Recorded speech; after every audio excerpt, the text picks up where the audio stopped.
idea of it is to teach what's the meaning of information system. Let's understand a little bit. What do I call information system versus data system?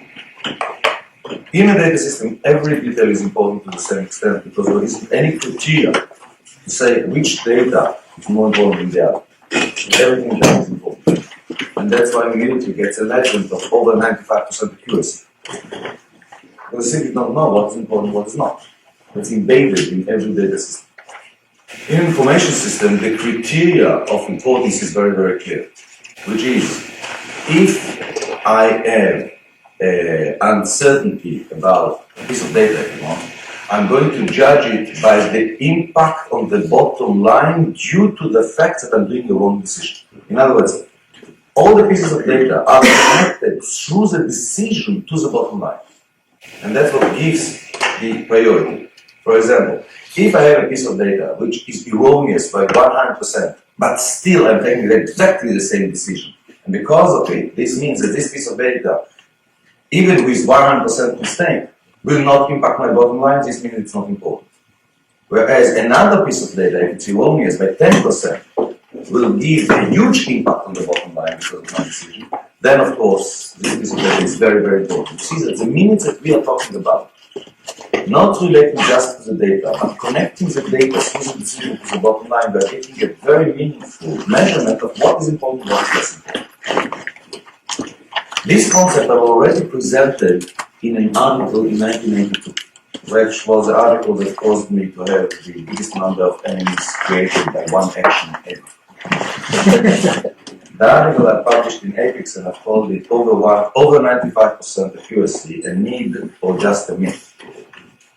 Just to remind you what was the situation at that time it became more and more apparent to everybody that MRP failed as a schedule. Today we don't remember it anymore because all the advocates of MRP are saying that MRP is a database, what do you want it to be a scheduler for? But 82, 81 was a transition between MRP as a scheduler of the floor to MRP as a job shop. And at that time, the explanation of why MRP is not working in reality was still two things. One was lack of discipline due to lack of commitment from the top. And the second one was non-accurate data. And that's, if you look in the literature, that's what's all over the place. I released in 82 the article which claims that data shouldn't be accurate. Depends which pieces of the data. And already at that time I said the most important pieces of the data in terms of impacting what we're going to do certainly is the information concerning constraints themselves. And I said anybody has a marketing forecast which involves the market constraints which is more accurate to 99%, or anybody has process time on the bottleneck which is more accurate than 95%. If that's not the case, why do you want to be more accurate on things which are less important? And I put the priority or the level of importance of each piece of element of data. Showing this is who cares, this is more important, this is more important, and this is the most important. And that's how you should treat your accuracy. You cannot imagine how many people almost physically went after me because of this article. At that time, I was a total crazy lunatic of 𝐸𝐞𝐿.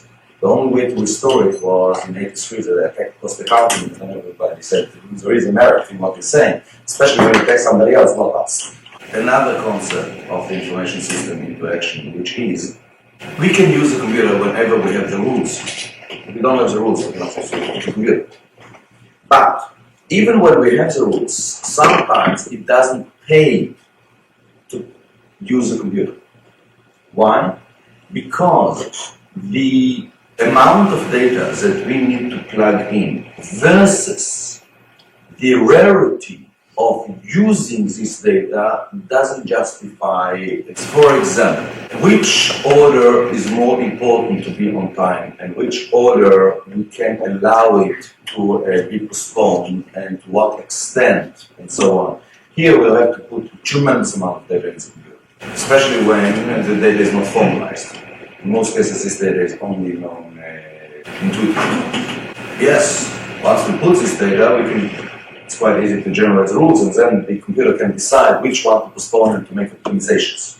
From these type of things, the bus is shying away. And whenever it needs to rely on such a data, I refer to you as the user and say, you want to switch batches? Go ahead. In other words, the bus is then saying which elements of this whole ocean it's important to concentrate, but the decision that you're making is already so localized, there is no point to put all this ocean of data for the computer that the computer will make a decision.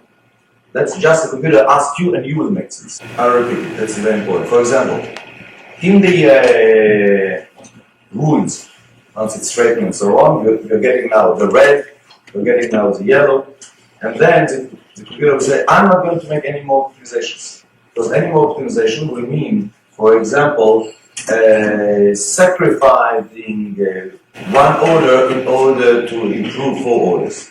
But what is the meaning of improving here? I have to know what's the relative importance of not meeting the due dates.